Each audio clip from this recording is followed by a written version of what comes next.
Now that we've got Laura seated, we're going to make her a little dish here, throw some recipes together, and we're going to start off with our spin on Oyster Rockefeller. We're going to start off with a little spinach and ricotta gnocchi, and we're just going to give that guy a nice little sear in a hot pan. As that's going, we've got some nice fresh mushrooms and some spinach, a little shallot and garlic, and we're going to get that sauteing in a pan as well.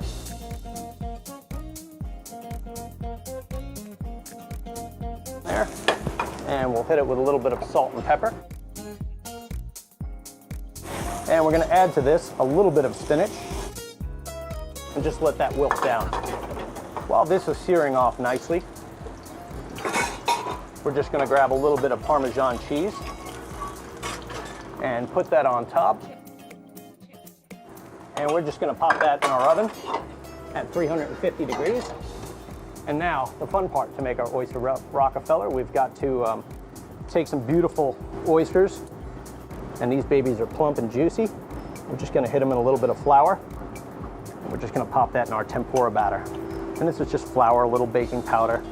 We've added a little bit of ginger ale. We're going to go down to the fryer and just give these guys a quick little cook. They take approximately 45 seconds to cook. As they come out, we're going to season them with a little iodized salt.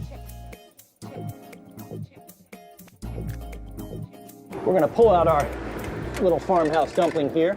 We're just going to caramelize a little bit of bacon that's been cooked off. This is just a little granulated sugar. It goes on top of the bacon like such. And we're just going to give these guys a slight little burn. Anytime that chefs get the opportunity to burn things, we're all over it. Looking pretty nice. So for our plate up, we're going to pop our little spinach and ricotta dumpling there, almost like a little gnocchi.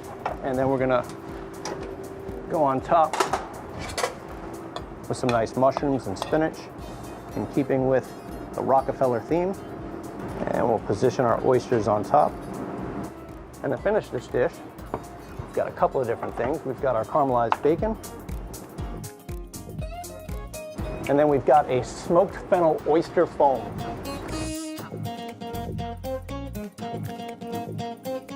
Just garnish it like that. And that's our finished dish.